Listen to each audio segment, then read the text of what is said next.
बिस्मिल्लाहिर्रहमानिर्रहीम। Dear students, अस्सलाम वालेकुम। रिकॉर्डिंग स्टार्ट हो गई है।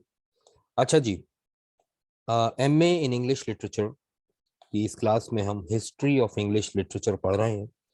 और हिस्ट्री ऑफ इंग्लिश लिटरेचर हम शुरू से बिल्कुल लेकर चल रहे हैं। एंग्लो सैक्सन लिटरेचर से हमने बात शुरू की है।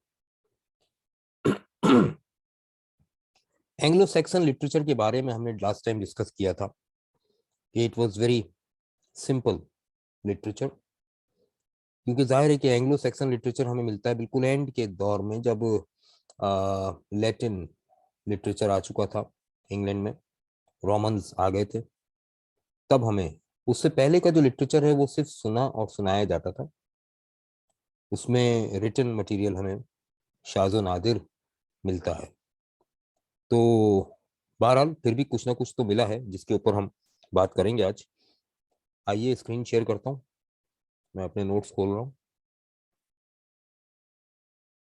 ये देखिए, ये एंग्लो सैक्सन लिटरेचर के ऊपर बात हो रही है।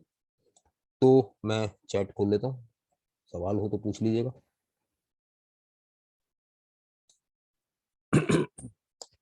एंग्लो सैक्सन लिटरेचर में हमारे पास जो है वो पोइट्री में दो चीजें हैं, पोइट्री है और प्रोज।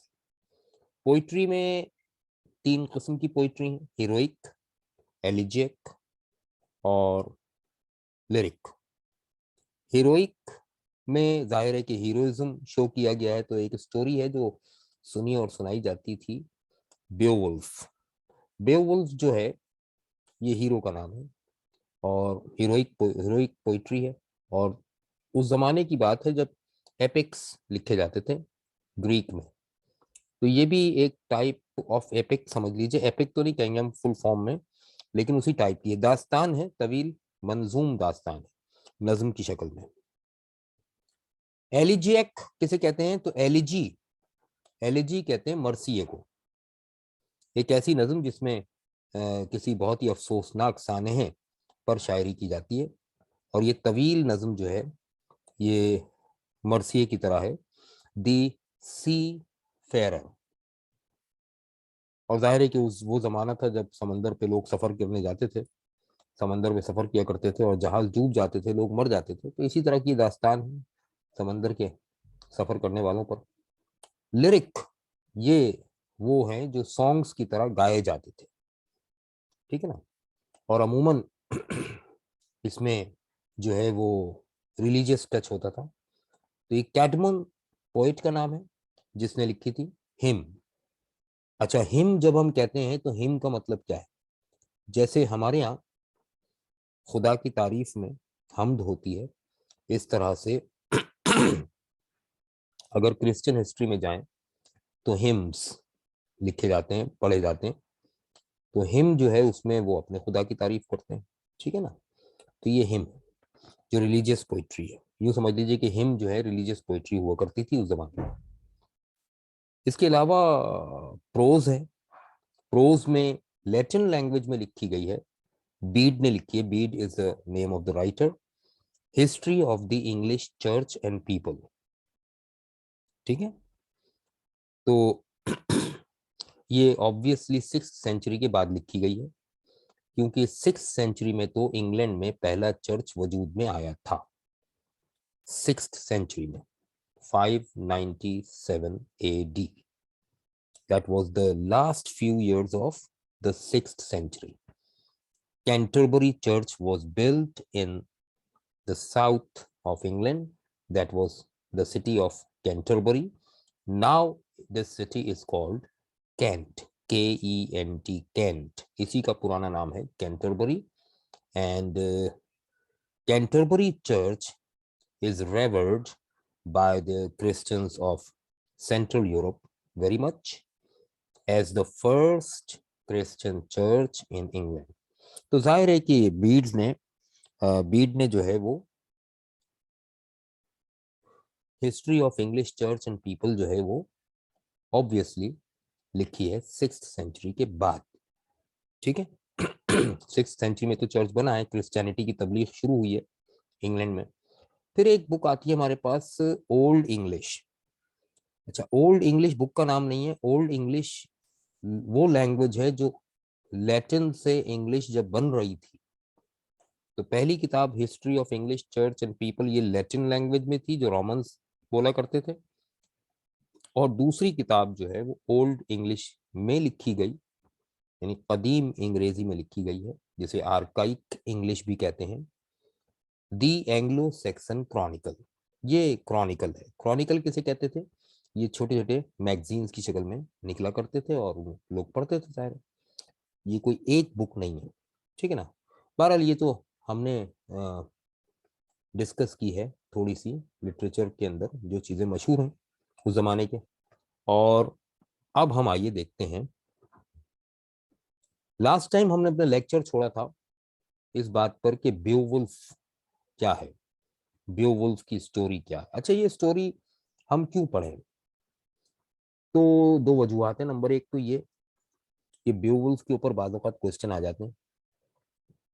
दूसरी, हमें ये जानना है कि उस वक्त की पोइट्री किस तरह की थी, जिसे हम पैगन पोइट्री कहते हैं, ठीक है ना, पैगन पोइट्री कहते हैं।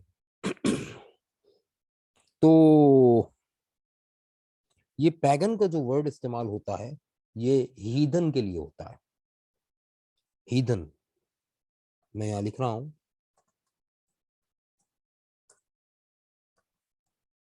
हीदन।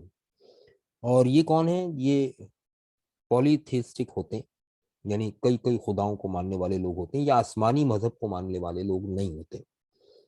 आसमानी मजाहिब तो तीन ही हैं, यहूदियत है, ईसाइयत है और इस्लाम है। इनके अलावा जो मजहबों को मानने वाले लोग थे या हैं, जो कि बुतों को मानते हैं, देवताओं को, देवियों को मानते हैं और दर्जनों खुदाओं को मानते हैं, तो वो पॉलीथियस्ट हैं जाहिर है। और न सिर्फ ये कि पॉलीथियस्ट हैं, बल्कि उनको पैगन कहा जाता है या हीदन कहा जाता है। तो that was the period of pagan poetry, right. अब देखिए, Beowulf is the oldest poem in the English language.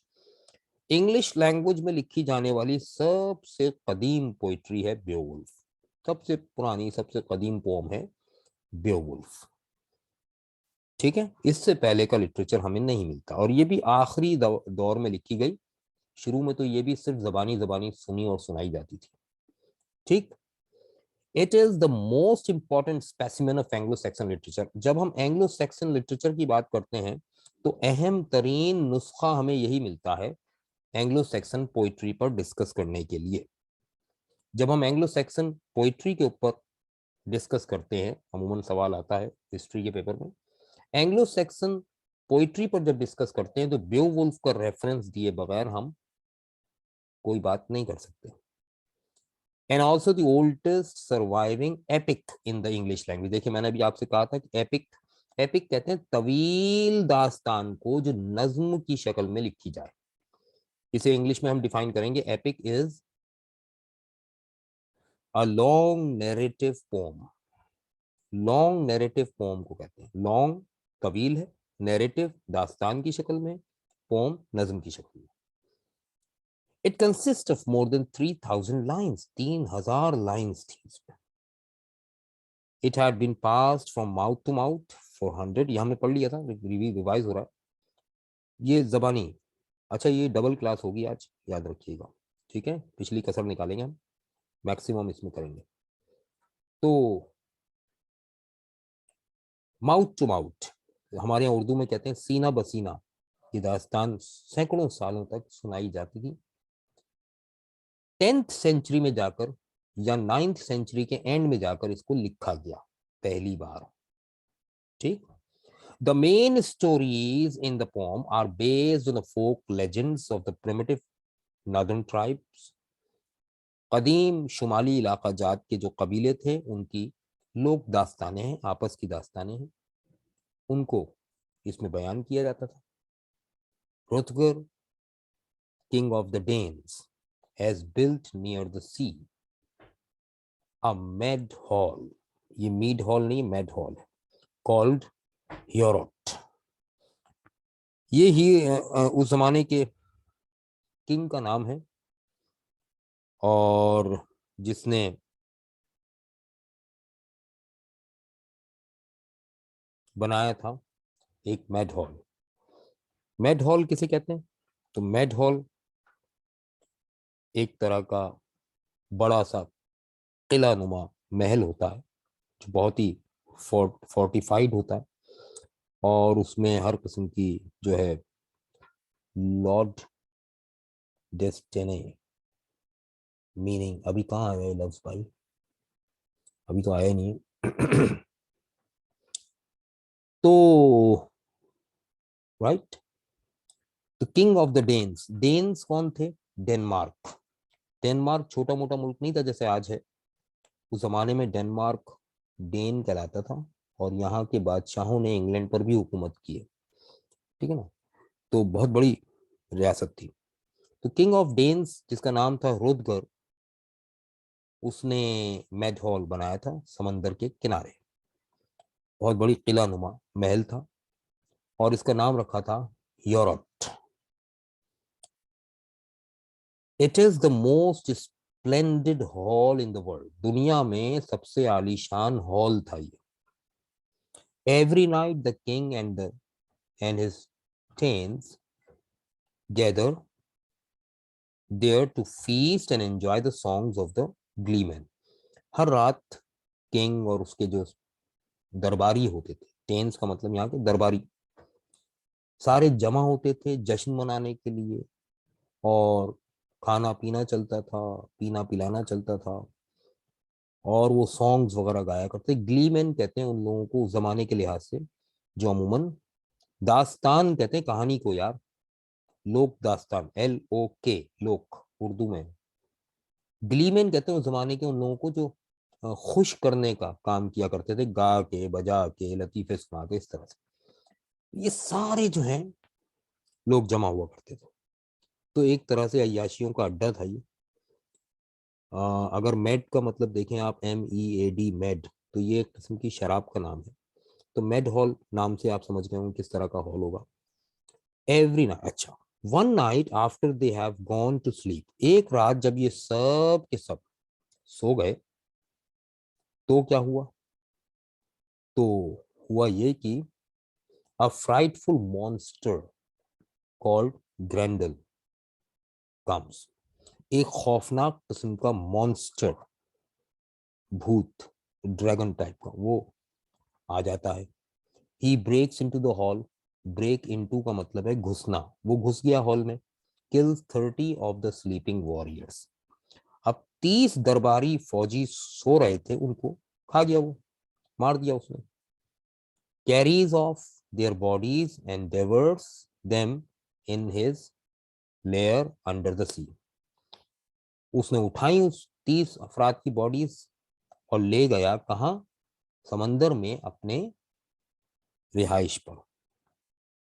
The appalling visit speedily repeats. अब इस तरह के उसके जो विजिट थे वो बार बार होते रहे। And fear and death reign in the great hall. और इस पूरे हॉल में एक खौफ और दहशत का और मौत का साया मंडलाने लगा। The Kings warriors fight at first. शुरू शुरू में किंग के जो जंगजू सिपाही थे वो लड़े, बट फ्ली, मगर भाग लिए थे। When they find that no weapon can hurt the monster, जब उन्होंने देखा कि उनका कोई हथियार उस मॉन्स्टर पर असरअंदाज नहीं हो रहा, the splendid Mad Hall is left deserted and silent. वो आलीशान मैड हॉल जो बनाया गया था, फिर वो सुनसान वीरान छोड़ दिया गया। For 12 winters, Grendel's horrible raids continue. 12 साल तक, यानी 12 सर्दियों के मौसम गुजर गए, यानी 12 साल गुजर गए, और ये खौफनाक हमले जो हैं जारी रहे। And joy is change to mourning among the Danes. और डेन्स के दरमियान, यानी डेनमार्क के रहने वाले, डेन उस वक्त इंग्लैंड का इलाका भी था, और आसपास का इलाका डेनमार्क तक पूरा फैला हुआ था। डेन्स जो थे, पूरे यूरोप पर इन्हीं की हुकूमत थी शुरू में। डेन्स जो था, उनकी खुशियां जो थी वो गम में बदल गई। जॉय जो था वो मॉर्निंग में, सोग में बदल गया। Beowulf is the nephew of Hygelac, king of the Geats. who live in Jutland, Denmark. Denmark का इलाका था ज्यूटलैंड। देयर कहते हैं जहां पर वो रहता था, जैसे शेर की कछाड़ होती है ना, इस तरह से। तो ज्यूटलैंड, मैंने बताया था कि कबीला था ज्यूट। तो ज्यूट जो इंग्लैंड में आए थे वो ज्यूटलैंड से आए थे, ठीक है ना। और हाँ, तो जनाबे वाला, लेयर के मीनिंग है, जैसे शेर के लिए डेन होता है ना, या हम कहेंगे कि हम्म, हाँ, डेन का लफ्ज है कछाड़, जिसे हम कहते हैं शेर की कछाड़ होती है, इस तरह से उसकी भी एक सोने की जगह थी जहां वो रहता था, उसको लेयर कह रहा है। अच्छा, ज्यूटलैंड जो है डेनमार्क का एक प्रोविंस था जहां पर ज्यूट्स रहा करते थे। ज्यूट्स वो कबीला था जिन्होंने इंग्लैंड में आकर कब्जा किया था। एंग्लेस, सैक्सन्स, मर्सियंस एंड ज्यूट्स, मैंने 4 नाम लिए थे शुरू में। तो ज्यूटलैंड के इलाके में किंग ऑफ गीट्स गीट्स वो लोग थे जो, जिनका एक बादशाह था जिसका नाम था हेजलिक। उसका भतीजा था जिसका नाम था Beowulf. He is a great hero noted for his strength and bravery. अपनी ताकत और बहादुरी की वजह से वो बहुत मशहूर था एज अ हीरो। अच्छा, ये दास्तान है, हकीकत नहीं है। When he hears that Hrothgar, the good friend of his uncle, is in great trouble, जब उसने सुना कि हिरोदगर जो उसके अंकल यानी हेजलिक का करीबी दोस्त था वो बड़ी मुश्किल में है, he determines, उसने फैसला कर लिया, उसने ठान ली, to help the unhappy king, कि वो इस unhappy king की मदद करेगा। Then he crosses the sea with 14 soldiers to rid Hrothgar of the monster।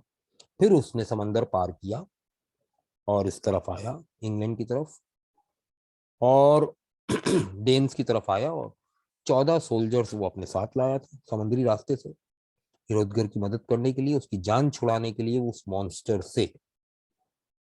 When they get there, they are given a feast of welcome in the hall। अब जब वो वहां पहुंचे तो बादशाह की तरफ से, हिरोदगर की तरफ से, बेowulf और उसके साथियों को रात का खाना और एक जश्न का इंतजाम किया गया उसी हॉल में, मैड हॉल में। And then they lie down in the hall for the night, और फिर वो उसी हॉल में पड़ गए, वहीं लेट गए, सो गए रात के लिए। At midnight Grendel comes and kills one of the Beowulf soldiers. आधी रात को ग्रैंडल आया, जो मॉन्स्टर था उसका नाम ग्रैंडल है, उसने आकर बेowulf के एक सिपाही को मार दिया। Beowulf has a hand to hand fight with him. Beowulf का उसके उसके साथ दू बदू लड़ाई हुई, हाथापाई हुई। Finally he wrenches off one of the monster's arms. बिलाखिर बेowulf कामयाब हो गया मॉन्स्टर के एक हाथ को रेंच करने में, यानी तलवार की मदद से काट देने में। Then the monster flees to his den and die. देखो डेन का वर्ड आएगा ना, फिर वो मॉन्स्टर फरार हो गया अपने डेन की तरफ। तो डेन पहले लेयर कहा था, अब डेन कह रहे हैं, दोनों सेम मीनिंग है, और मर गया वो monster. The next night Grendel's mother descends upon the hall to avenge herself. अगली रात ग्रैंडल की माँ, जो उससे भी बड़ी मॉन्स्टर थी, वो अपने बेटे का इंतकाम लेने के लिए इस हॉल में उतरी। She carries away the Kings dearest friend, और वो अपने साथ किंग के करीबी दोस्त को ले गई। In the morning Beowulf chases her into her lair and slays her with a sword wrought by the giants hanging on the wall। सुबह जब हुई तो बेowulf ने उसका पीछा किया उसकी लेयर तक, उसके डेन तक। Slays her with a sword, और तलवार की मदद से उसे मार डाला।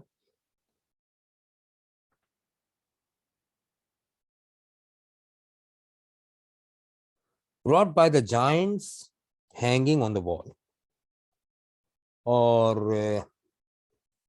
बड़े बड़े जाइंट जो थे वो दीवारों पर लटके हुए थे, वो उसने वहां देखे। when he finds the corpse of Grendel, जब उसने ग्रैंडल की लाश देखी तो he cuts off his head and brings it back triumphantly। तो वहां फिर बेowulf ने ग्रैंडल की जो मदर थी उसका सर काटा और उसे फातिहाना अंदाज में अपने साथ लेकर वापस आ गया। The Danes award him many treasures, Danes ने उसे बहुत सारे खजाने के मुंह खोल दिए इनामात के तौर पर। And Beowulf returns to his uncle happily, और बेवुल्फ अपने अंकल के पास खुशी खुशी चला गया। अब देखिए ये बच्चों वाली दास्तान है। इसका मतलब क्या है? इसका मतलब यह है कि उस जमाने के जो एंग्लो सैक्सन सोसाइटी थी उसके लोग कितने सीधे साधे भोले भाले होते थे। तो इस किस्म की कहानियां सुनकर, नज्म की शक्ल में सुनकर, और खुश हो जाते थे। ठीक। तो इंसान उस जमाने का इतना ही सीधा साधा होता था। ठीक है ना। वो चालाकियां और वो सारी चीजें, देखिए मैं बताऊं आपको, एंग्लो सेक्सन पोइट्री में एक मिसाल मिलती है। वर्स लिखे जाते थे, जैसे आज वर्स लिखते हैं हम, तो दो लाइंस होती हैं एक वर्स में। एक वर्स में दो लाइन होती है, एक शेर में दो मिसरे होते हैं। अच्छा, आज के दौर में दोनों मिसरे ऊपर नीचे लिखे जाते हैं। इंग्लिश पोइट्री इसी तरह लिखी जाती है, ऊपर नीचे दो मिसरे लिखे जाते हैं। उस जमाने में ऊपर नीचे नहीं लिखे जाते थे, आमने सामने दो मिसरे लिखे जाते थे। जैसे कॉपी के पीछे कौमी तराना लिखा होता है ना, तो आमने सामने दो मिसरे लिखे होते हैं, बिल्कुल इस तरह से उस जमाने में एंग्लो सेक्सन पोइट्री लिखी जाती थी। दो मिसरे हैं, दोनों पैरेलल आमने सामने लिखे जाते थे, ऊपर नीचे नहीं लिखे जाते थे। और इतनी सिंपल पोइट्री होती थी। मैं एक वर्ड सुनाऊं आपको तो आप हंसेंगे। What is the sun, what is the sun, ये एक लाइन है। अब दूसरी लाइन क्या है? Eye of the sky. अब अगर देखा जाए तो बहुत ही सादा सी शायरी है कि सूरज क्या है? आसमान की आंख है ना। तो उस जमाने के लोग इतने सादे थे, कहानियां भी सादी थी, दास्तानें भी बहुत सादा होती थी, और बहुत सादा किस्म की शायरी होती थी। लेटर ऑन, बाद में Beowulf inherits the crown from his uncle. बाद में बेओवुल्फ को अपने अंकल से वरासत में तख्तो ताज मिल गया। And has reigned over the kingdom for 50 years, 50 साल उसने हुकूमत की अपनी सल्तनत पर। ही is a nice king, loved and respected by his people. बहुत अच्छा किंग था, सब उससे मोहब्बत करते थे, उसकी इज्जत करते थे। But a disaster befalls his kingdom, मगर उसकी सल्तनत पर एक सानेहा हुआ।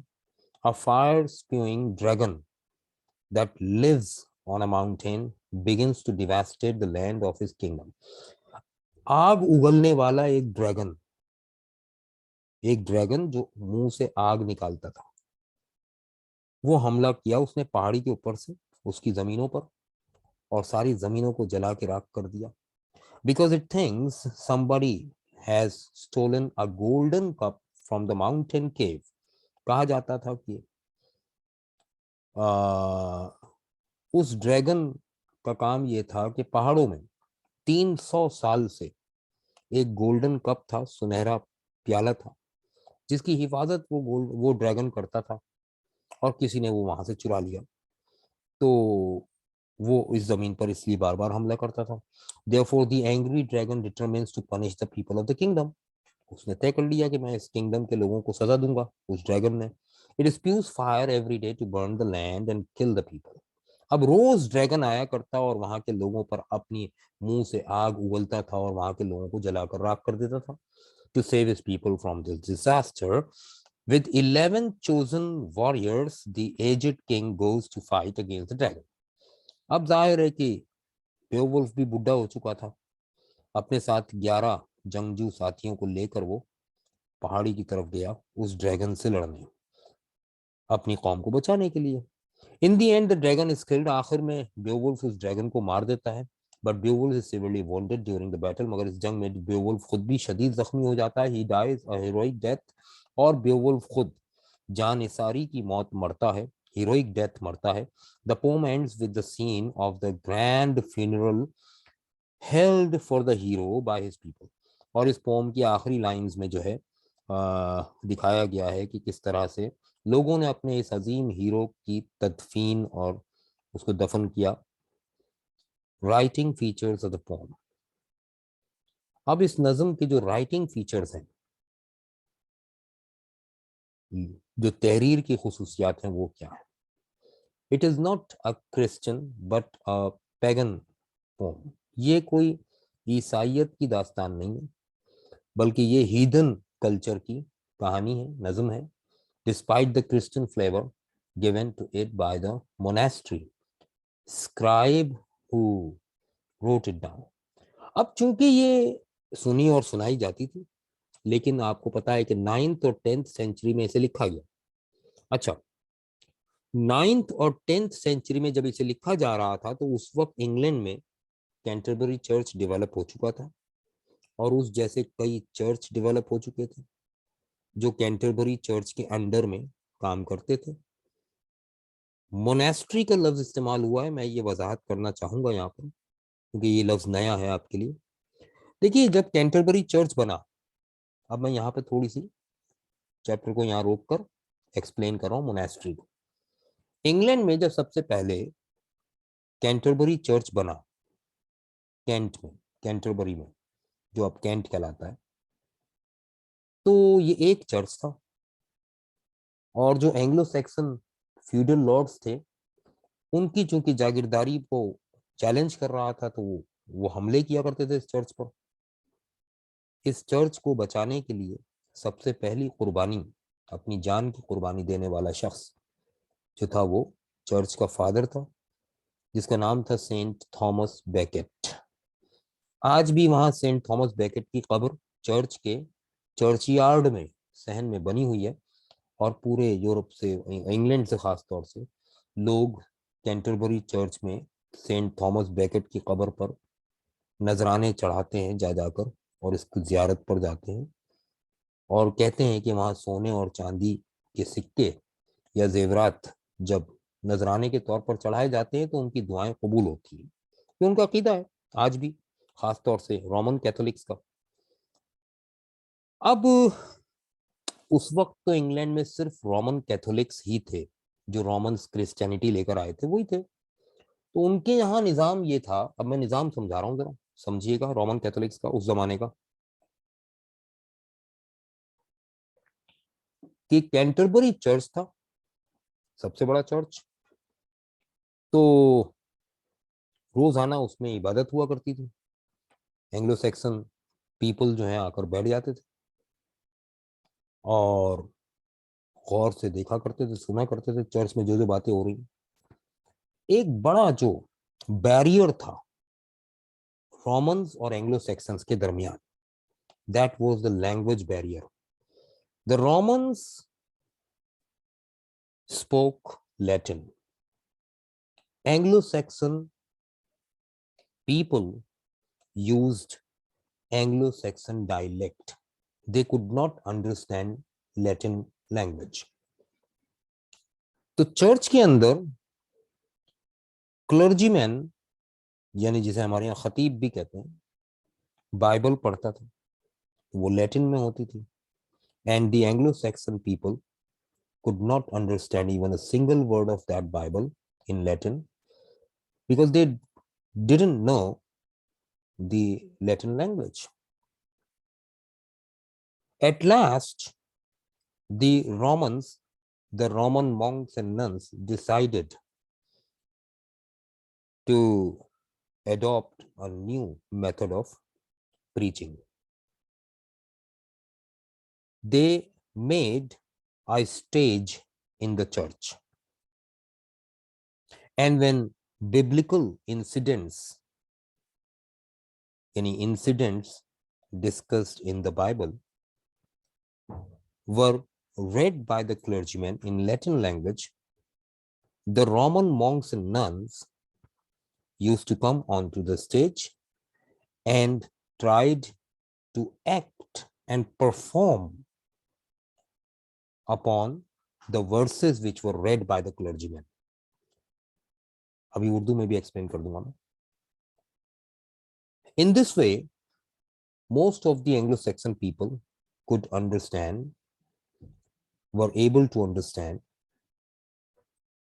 what was done on the stage, and that was the same thing which was read by the clergyman. तो यूं ड्रामे की इब्तिदा चर्च के अंदर से हुई.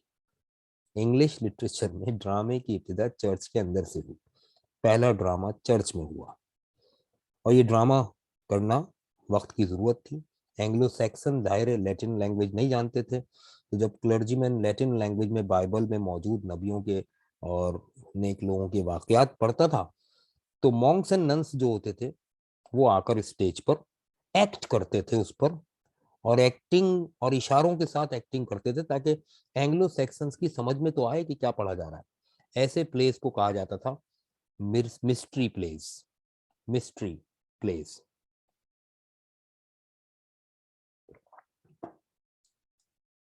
तो यूं चर्च के अंदर से ड्रामा शुरू हुआ। बहरहाल मैं इस पर डिस्कस नहीं कर रहा, ड्रामे की हिस्ट्री बताऊंगा तो फिर उस वक्त इस चीज को ज्यादा डिटेल में डिस्कस करूंगा। तो होने ये लगा कि लोग रोज आते थे, और एक्टिंग देखने के लिए तो और इंटरेस्ट के साथ आते थे।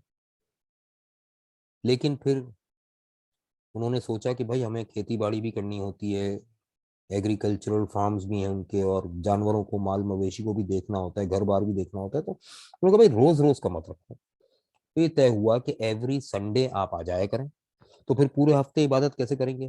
तो उन्हें इजाजत मिल गई कि वो अपने अपने छोटे छोटे गांव देहातों में छोटे छोटे चर्च बना लें। उन चर्च में कैंटरबरी चर्च की तरफ से दो दो चार चार मॉन्क्स भेज दिए जाते थे, जो वहाँ के फादर के तौर पर खिदमत, पादरी के तौर पर खिदमत सर अंजाम देते थे। अब जाहिर है कि ये सारे चर्च जो बन गए आसपास के गांव देहातों में, शहरों में, ये कैंटरबरी चर्च को फॉलो करेंगे। मेन चर्च तो वही ना, कैंटरबरी चर्च। तो इस तरह से पूरी एक क्रिश्चियन कम्युनिटी बन गई that was working under the Canterbury church.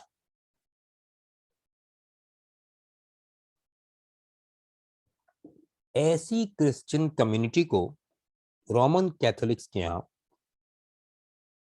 Monastery कहते हैं।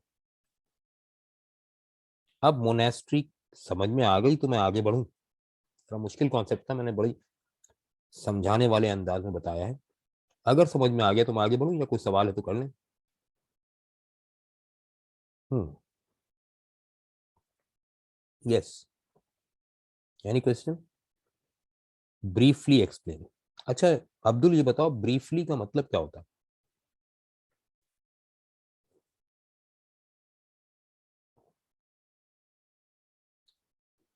ऐसे ही पूछ रहा हूँ यार, ब्रीफली का क्या मतलब?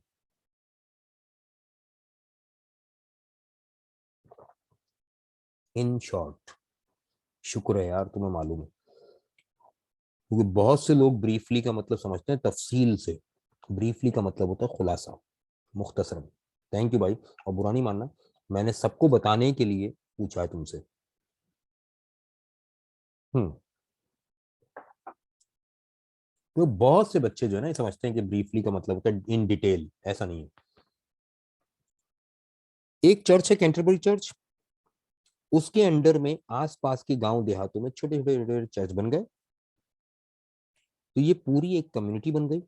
ये सारे छोटे छोटे चर्च जवाबदेह हैं कैंटरबरी चर्च को, और इनके सारे मसाइल कैंटरबरी चर्च से हल होंगे। कैंटरबरी चर्च ही इन चर्चेस को लुक आफ्टर करेगा।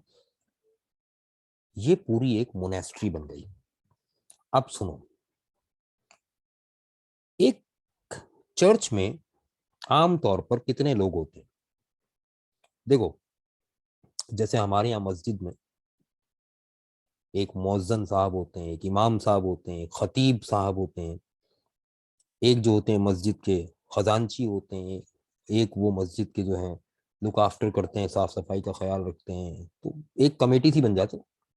क्रिश्चियंस के यहाँ एक अजीब तमाशा था, रोमन कैथोलिक्स के यहाँ, जिसकी मुखालफत खुद क्रिश्चियंस ने की। प्रोटेस्टेंट्स ने बहुत मुखालफत की थी इसकी आगे जाकर। तो बात यह है कि रोमन कैथोलिक्स के यहाँ चर्च में इतने लोग नहीं होते थे जितने उनके चर्च के लोग होते थे। भाई 100 150 तो मॉन्क्स एंड नन्स होते थे। अच्छा, चर्च का मतलब होता था कि उसी में स्कूल है, उसी में हॉस्पिटल है। ये बात समझ लो आज। उस जमाने के चर्च को डिस्कस कर रहा हूँ मैं। और ये बहुत जरूरी है समझना यार, बहुत सारी चीजें आज दिमाग में खुल जाएंगी तुम्हारे। डबल क्लास है, परवाह नहीं करना। तो चर्च का मतलब एक बड़ी सी बाउंड्री में एक चर्च है, एक हॉस्पिटल है, एक स्कूल है, एक छोटा सा कब्रिस्तान है। ये सब कुछ एक ही बाउंड्री में होता था। इसे आज के दौर में हम कहते हैं कॉन्वेंट। आज के दौर में कॉन्वेंट, और कॉन्वेंट में अब सिर्फ एक स्कूल होता है और एक चर्च होता है। पहले सिर्फ स्कूल और चर्च नहीं होते थे, बाकी सब कुछ होता था।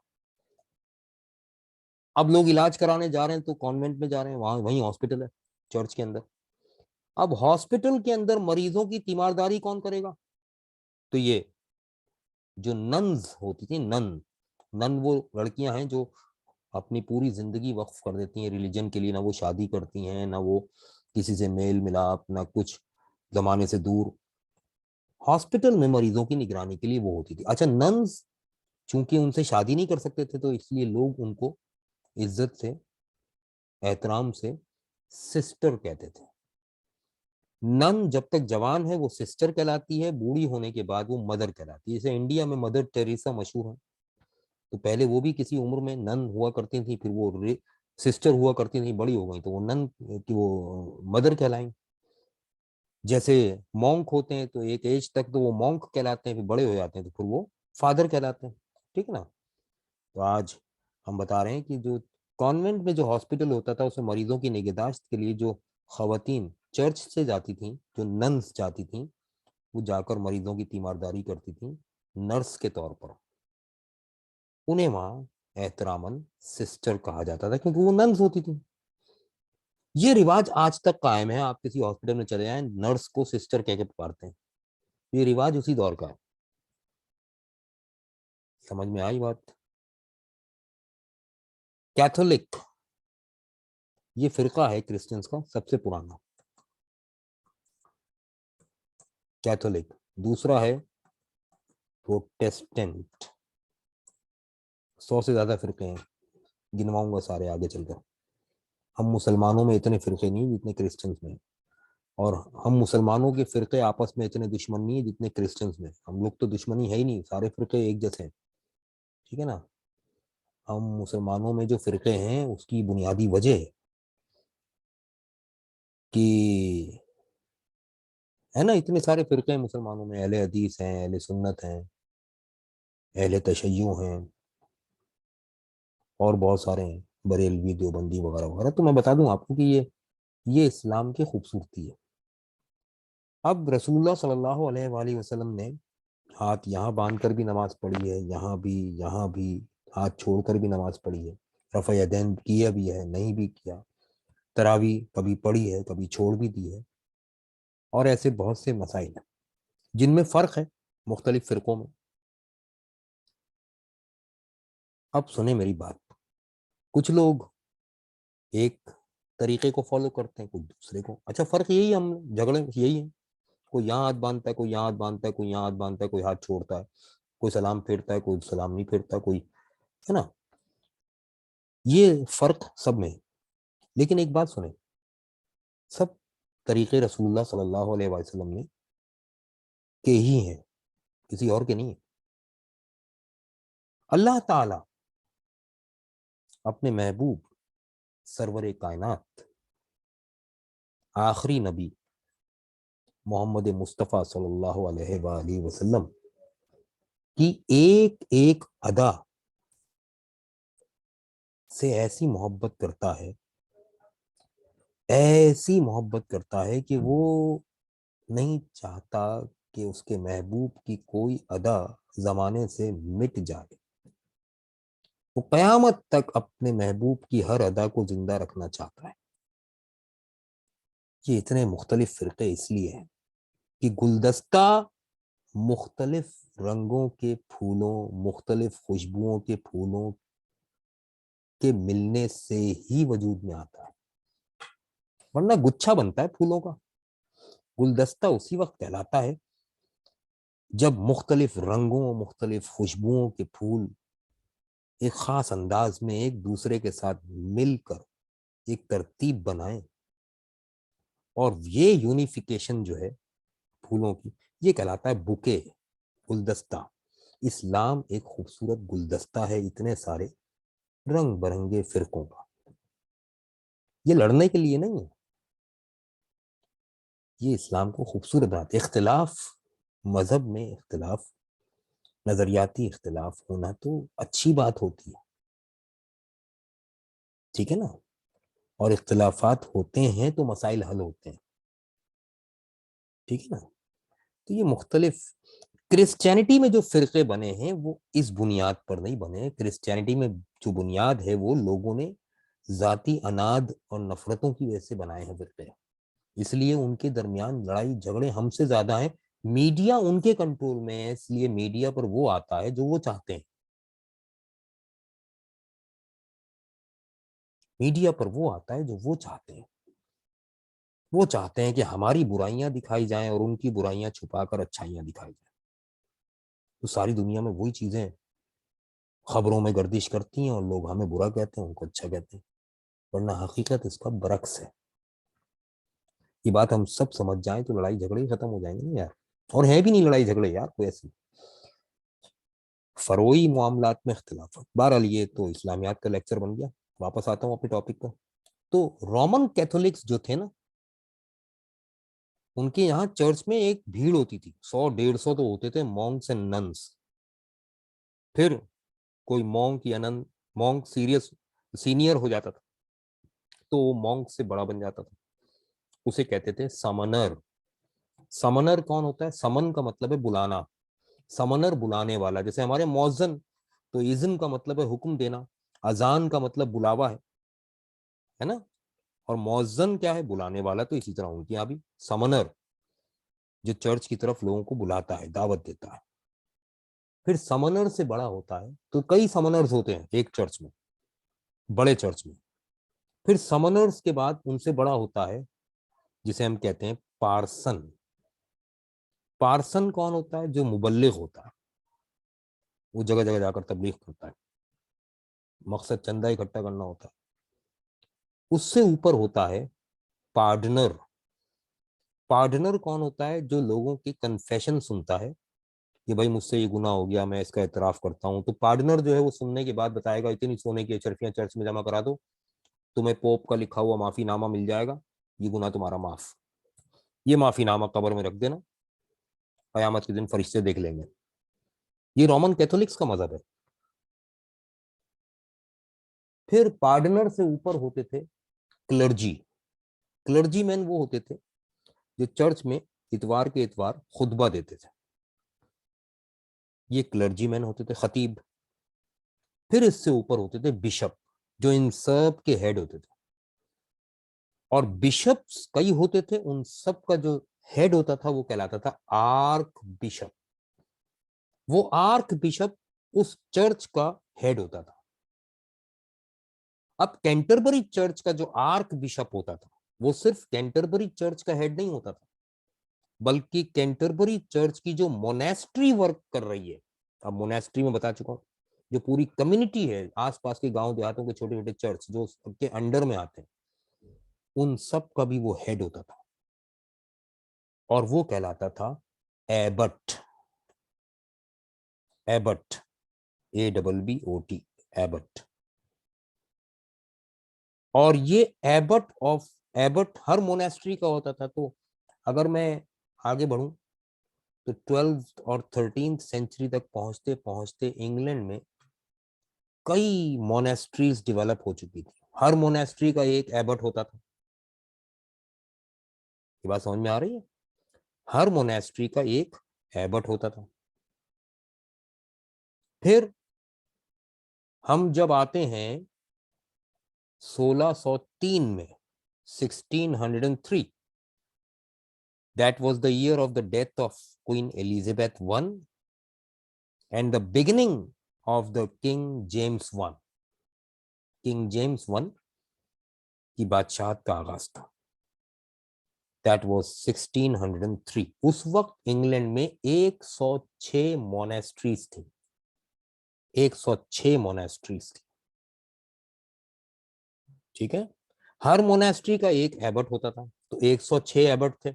मगर एक और बात सुने अब यहां पर, जो एबट ऑफ कैंटरबरी होता था, कैंटरबरी चर्च का जो एबट होता था, वो सारे इंग्लैंड के एबर्ट्स का हेड होता था। वो 105 एबर्ट्स का हेड होता था अकेला। कैंटरबरी चर्च के एबर्ट की ये पोजीशन थी। ये बात समझ में आ गई तो मैं एक स्टेप और आगे बढ़ूंगा। देखें, इस तरह से एमए इंग्लिश के बच्चे को कोई नहीं पढ़ाएगा, इवन यूनिवर्सिटी में भी नहीं पढ़ाएगा, मैं गारंटी से कह रहा हूँ आपको। फीडबैक जरूर दीजिएगा क्लास के बाद। तो हुआ ये कि जो पूरे इंग्लैंड का एबट होता था, एबट ऑफ कैंटरबरी,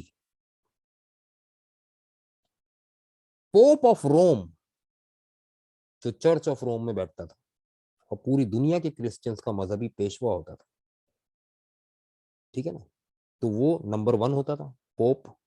उसके बाद उस मुल्क का जो एबट होता था वो सेकंड होता था, उसके नीचे फिर एबट्स वगैरह होते थे। तो जो एबट ऑफ कैंटरबरी था इंग्लैंड में, उसकी नेक्स्ट प्रमोशन क्या होती थी? नेक्स्ट प्रमोशन, उसने पोप ऑफ रोम के हुक्म से इंग्लैंड का चांसलर ऑफ द किंगडम बनना होता था। क्या बनना होता था? Chancellor of the kingdom. अब ये चांसलर ऑफ द किंगडम क्या होता है? चांसलर जर्मन लैंग्वेज का वर्ड था। चांसलर का मतलब वही है जो आज इंग्लिश में प्राइम मिनिस्टर का मीनिंग है, ठीक है ना। तो बादशाहत के जमाने में किंग होता था और किंग के फौरन बाद चांसलर होता था, ठीक है। बेटा इसको मैक्स को लेके जाओ यहाँ से। हाँ जी, क्या हुआ? क्या हुआ? चलो तुम भी ऑनलाइन आ जाओ, ये देखो बस, ये मेरा पालतू है मैक्स। जाओ बेटा इसको लेके जाओ, शाबाश, क्लास डिस्टर्ब कर रहा है। अच्छा जी, तो एबट ऑफ कैंटरबरी जो है वो प्रोमोट होता था तो चांसलर ऑफ किंगडम बनता था, ठीक है। और ये था पूरा सिलसिला। अब सुने गौर से। तो ये जो हमने मोनेस्ट्री का लफ्ज एक्सप्लेन किया था, वहां से कहानी शुरू हुई थी और कहां तक पहुंची? चांसलर ऑफ किंगडम तक। ये जरूरी था यहाँ रुककर समझाना, क्योंकि आगे बार बार आएंगे अल्फाज। It is not a Christian but pagan poem. Beowulf Christian poem नहीं है, पैगन पोम।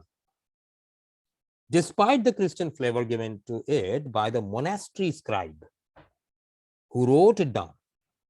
अब मोनेस्ट्री स्क्राइब किन्हें कहते हैं? किसी मोनेस्ट्री में, चाहे वो कैंटरबरी की ही मोनेस्ट्री क्यों ना हो, कुछ लोग ऐसे होते थे जो लिखने का काम करते थे, वो मोनेस्ट्री स्क्राइब या मोनेस्ट्री स्क्राइबर कहलाते थे। बेसिकली स्क्राइब का मतलब है लिखना या लिखने वाला। उन्होंने जब लिखा तो उसके अंदर थोड़ा सा क्रिश्चियन फ्लेवर शामिल कर दिया, यानी उसमें क्रिश्चियन गॉड का जिक्र भी आ गया और इस तरह की चीजें आ गई। तो वो बेओवुल्फ जो हीदन्स की स्टोरी थी, वो उसमें थोड़ा सा ईसाइयत का भी फ्लेवर आ गया। It is the product of an advanced pagan civilisation. मेरी पिक नहीं है, मेरी पिक तो आएगी भी नहीं। आपको पेज दिखाई दे रहा है जो लिखा हुआ है सामने, जिसे मैं रीड कर रहा हूँ? बस ये पेज देखना है आपने। पिक्चर तो मेरी साइट पर चल रही है, छोटे से डब्बे में आ रही है, ठीक है। मोबाइल को स्वाइप करेंगे तो आएगी। अच्छा ये क्यों नहीं आ रही मैं बताता हूँ। हुसैन ने अपनी वीडियो ऑन कर रखी है, हुसैन अपनी वीडियो ऑफ करें। हुसैन, हुसैन अपनी वीडियो ऑफ करें।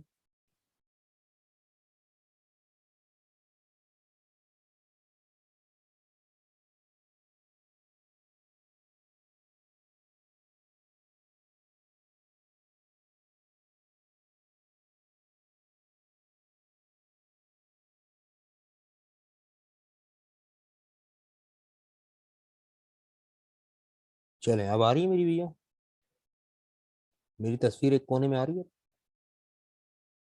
ओके, अब सुनिएगा।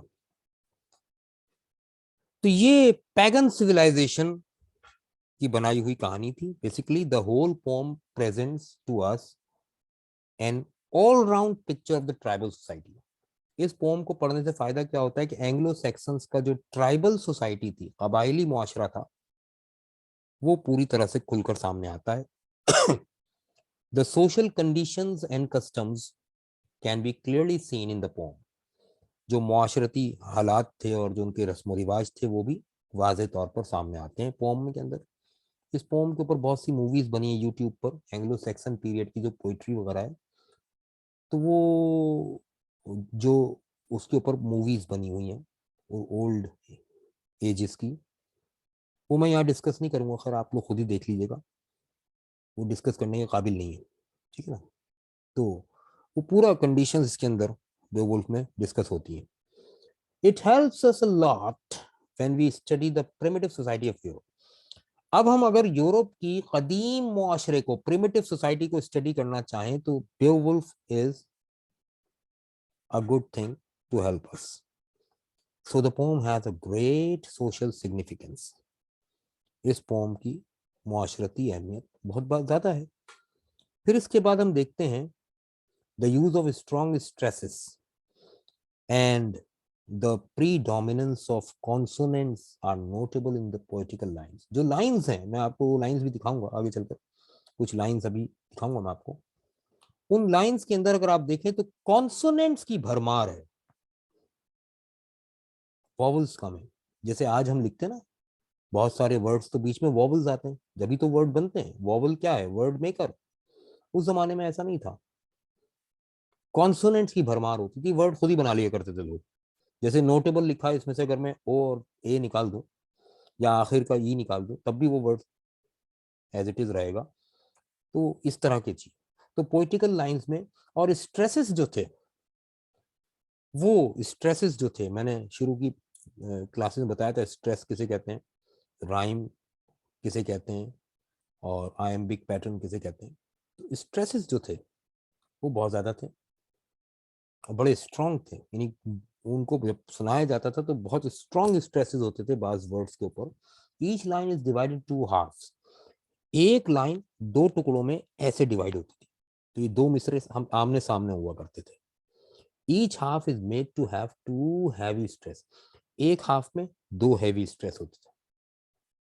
जैसे मैंने सुनाई थी आपको, what is the sun, eye of the sky. तो अब ये दो लाइंस हैं, टू हाफ्स हैं, आमने सामने लिखे हैं। स्ट्रेस व्हाट पर है और सन पर, पहली लाइन में। दूसरी लाइन में आई पर है और स्काई पर। दो स्ट्रेसेस हैं और दोनों strong. What is the sun, eye of the sky. तो यूं स्ट्रेस है। फिर the use of alliteration is another notable feature of the poem. Alliteration, alliteration किसे कहते हैं? तकरार को। जब एक ही आवाज बार बार बार बार आती है ना आगे पीछे, समझ समझ के समझ को समझो, समझ समझना भी एक समझ है, समझ समझ के समझ ना समझे, मेरी नजर में वो बेसमझ है, तो इस तरह से अब तकरार है इसमें, एक ही लफ्ज की, एक ही आवाज की बार बार। इसे कहते हैं एलिट्रेशन। इंग्लिश लिटरेचर में, उर्दू में कहते हैं तकरार, सुनते तकरार। ये सुनत है, स्वाद नून ऐन ते। सनत नहीं है, सुनत है। सनत तो इंडस्ट्री को कहते हैं, सुनत किसे कहते हैं? स्वाद नून ऐन ते, लिखा वैसे ही जाता है जैसे सनत लिखते हैं, पढ़ते हैं सुनत। और इसके मीनिंग इंग्लिश में अगर हम करें तो यह है पोइटिक डिवाइस। पोइटिक डिवाइस, और आगे चलकर इसको कहते हैं फिगर ऑफ स्पीच।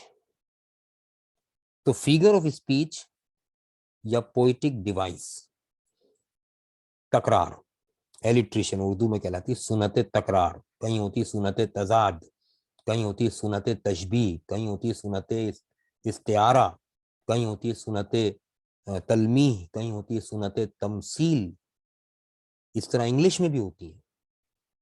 सिमिली है, मेटाफोर है, एलिट्रेशन है, बर्डन है, वगैरह वगैरह वगैरह। एलिट्रेशन बहुत ज्यादा इस्तेमाल हुआ करती थी। अच्छा, एलिट्रेशन या तकरार की जरूरत क्या है? तो बता दूं आपको, जहां शायरी में मंजर कशी अहमियत रखती है, मंजर कशी, पोर्ट्रियल ऑफ सीन,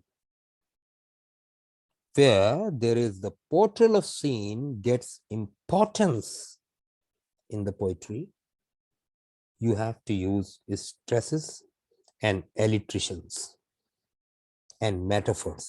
तीन चीजें आपको इस्तेमाल करनी पड़ती हैं। स्ट्रेसेस जिसे बर्डन भी कहते हैं, एलिट्रेशन जिसे तकरार कहते हैं, मेटाफोर जिसे इस्तिआरा कहते हैं। अगर मेरी इस बात की तस्दीक करनी है तो उर्दू अदब में मंजर कशी का बादशाह कौन है, इसका जवाब दीजिए जरा। उर्दू अदब में मंजर कशी का बादशाह किसे कहते हैं? उससे ज्यादा महारत के साथ मंजर कशी किसी ने नहीं की। एक नाम है, जल्दी से बताइए।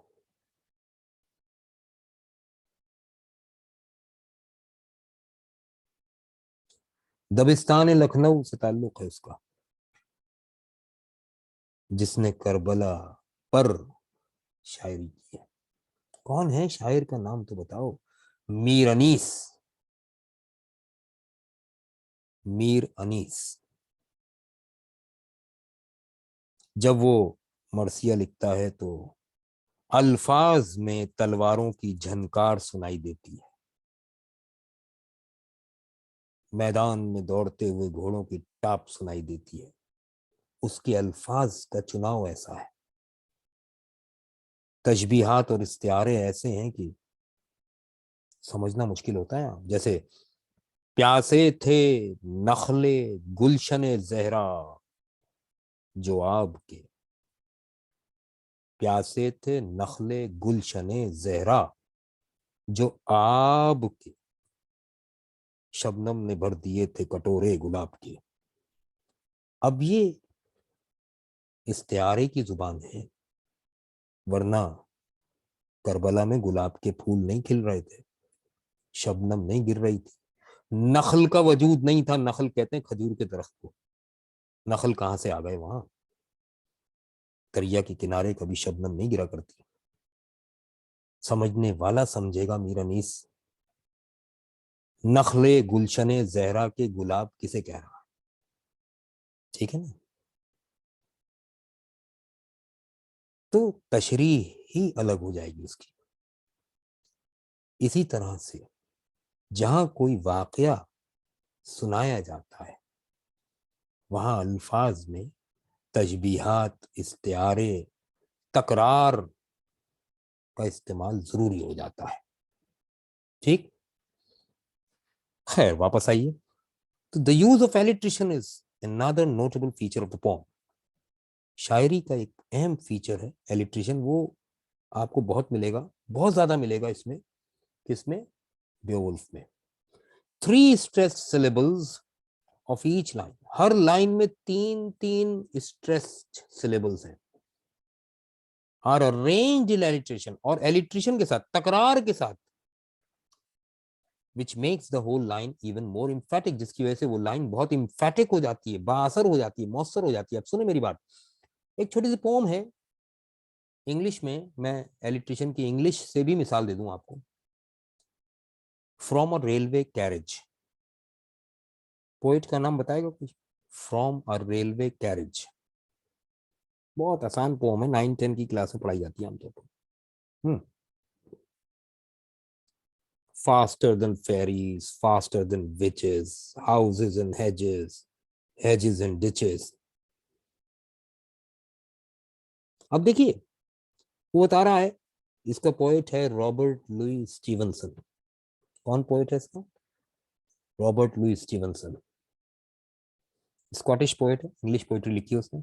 जिसने किडनैप लिखा है नॉवल, जिसने ट्रेजर आइलैंड नॉवल लिखा है, उसी की पोम है रॉबर्ट लुई स्टीवनसन की, फ्रॉम अ रेलवे कैरेज। पहली दो लाइंस पढ़ें। अब वो पढ़ा रहा है रेलवे कैरेज, रेलगाड़ी के डब्बे में बैठा है वो, खिड़की से बाहर झांक रहा है, और जो जो नजर आ रहा है वो बयान कर रहा है। अल्फाज पे एलिट्रिशन देखना, आवाजों की तकरार। Faster than fairies, faster than witches, houses and bridges, hedges and ditches. अल्फाज में तेज तेज पढ़ूंगा तो अल्फाज के पढ़ने पढ़ने में तुम्हें रेलगाड़ी की आवाज सुनाई देगी। पढ़ू, faster than ferries, faster than witches, houses and bridges, hedges and ditches, houses and bridges, hedges and ditches, houses and bridges, hedges and ditches। तो क्या सुनाई दे रहा? ये है एलिट्रिशन, जो अल्फाज को आवाज देती है और उसे एम्फेटिक बनाती है। किसकी समझ में ये बात नहीं आई?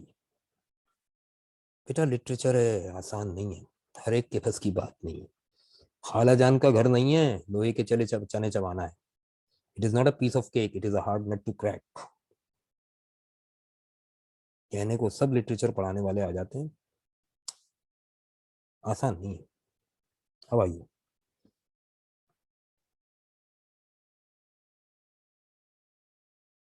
सुने।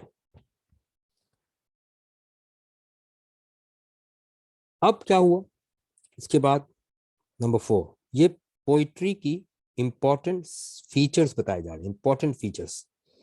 अ lot of metaphors and understatements are used in the poem. Metaphor इस्तेआरे को कहते हैं। ये लफ्ज मेटाफर कैसे बना? इस्तेआरा अरबी का एक लफ्ज है, आरियतन, ऐन से आरियतन। क्या मतलब है इसका? जैसे मैं घर से कलम लाना भूल गया, तो मैं लिखूंगा कैसे क्लासरूम में? तो मैंने अपने दोस्त से कलम ले लिया आरियतन। मैंने अपने दोस्त से आरियतन कलम ले लिया, यानी उधार ले लिया कलम। आरियतन का मतलब है उधार लेना। इससे लफ्ज बना है मुस्तार। मुस्तार कहते हैं उधार को, वो चीज जो उधार ली गई है वो मुस्तार है। मैंने कलम मुस्तार लिया है, और मुस्तार लेने के अमल को कहेंगे इस्तिआरा। अब सुने, लुगत से, डिक्शनरी से एक लफ्ज उधार ले लिया जाए कि भाई इसके एक्चुअल मीनिंग लुगत में जो भी हैं, मैं इनको अपने मीनिंग में इस्तेमाल करना चाहता हूं। जैसे शेर, लायन, लुगत में इसका मतलब है चार टांगों वाला एक ऐसा दरिंदा सिफत जंगली जानवर जिसकी एक लंबी सी दुम हो। तो आप कहेंगे हाँ हाँ हाँ सही कह रहे हैं सर। तेज धार दांत हो, पूरे जंगल में दहशत हो उसकी, उसे कहते हैं हम शेर। अब अगर मैं किसी इंसान को कहूं कि भाई वो तो शेर है शेर, तो क्या उसकी दुम निकल आई, या उसके चार हाथ पांव हो गए, या उसके दांतों पे धार लग गई? नहीं। या वो दरिंदा सिफत हो गया? नहीं। ये मैंने इस्तेआरा इस्तेमाल किया है कि जैसे शेर बहादुर होता है ऐसे वो इंसान बहादुर है, मैं उसको वक्ती तौर पर शेर कह रहा हूं। समझ में आया मेटाफर किसे कहते हैं? He is the lion.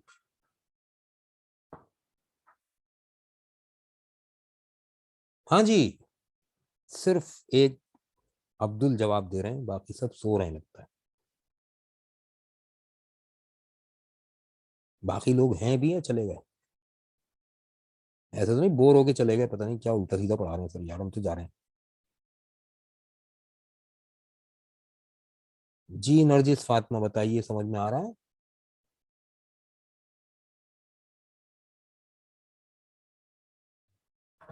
Good.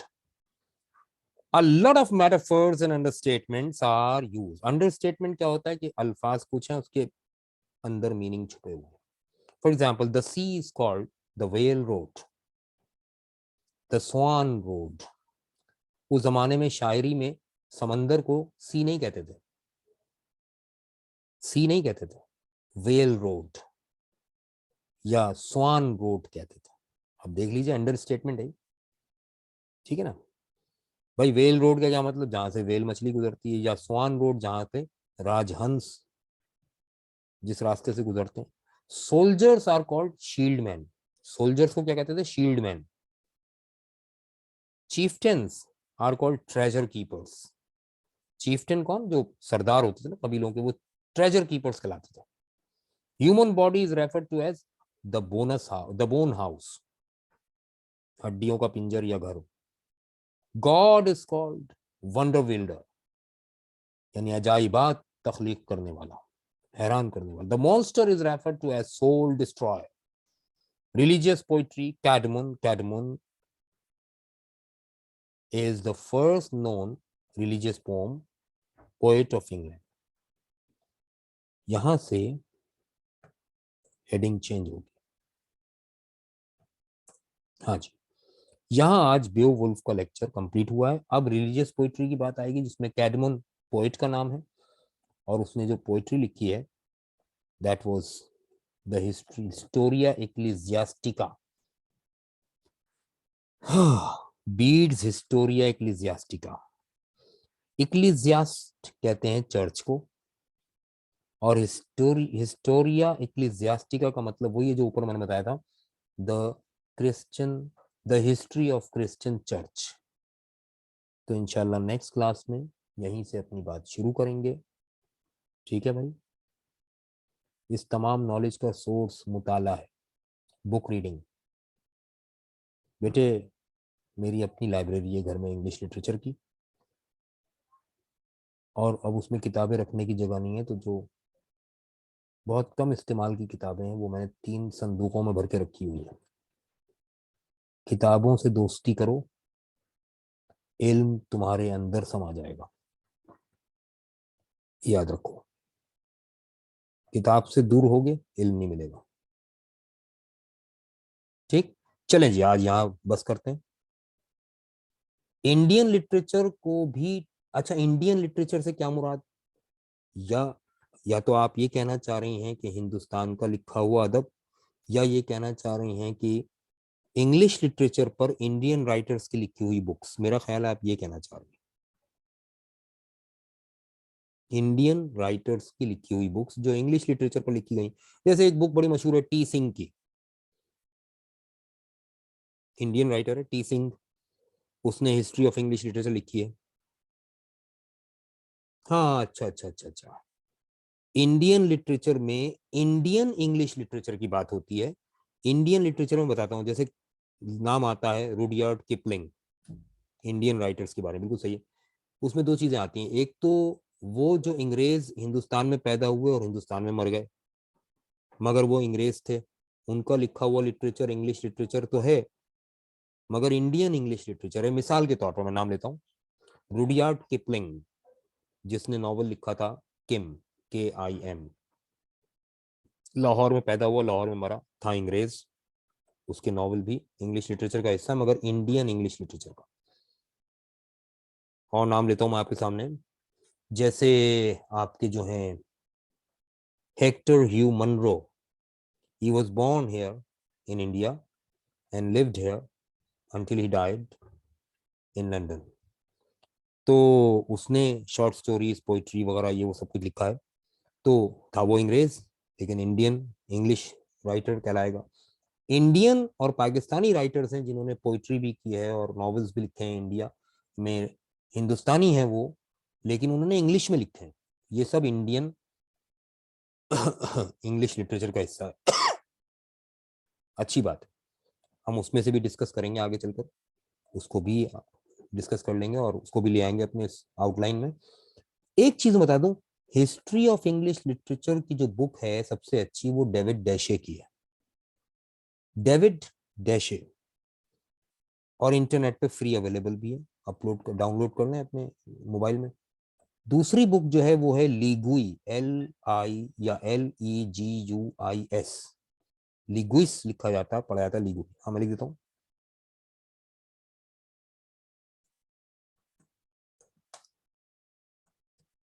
David डैशे एक बुक है, लिगुई दूसरी बुक है, इसमें साइलेंट है। और तीसरी बुक अगर कोई ना मिले तो ये बहुत अच्छी बुक है, केजेमियन। ये 3 बुक्स अथॉरिटी हैं इंग्लिश लिटरेचर पर। ठीक है, जो इंडियन राइटर है टी सिंह, उसकी लिखी हुई बुक की कोई अहमियत नहीं है, सब बकवास लिखा उसने, मत देखिएगा, उल्टा सीधा लिखा है। यूनिवर्सिटी वाले उसको समझ जाते हैं कि वहां से कॉपी कर रहा है बच्चा, फौरन काट देते हैं।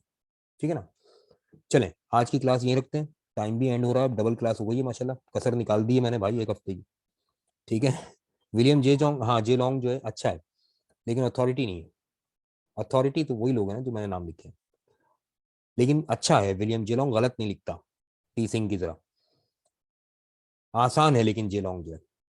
अच्छा जी सुने, क्लास को यहाँ एंड करते हैं, अब नेक्स्ट क्लास होगी मैं आपको बता दूंगा, मैसेज कर दूंगा इंशाल्लाह। थर्सडे फ्राइडे होती है, थर्सडे फ्राइडे होगी वो अपने रेगुलर टाइमिंग पर।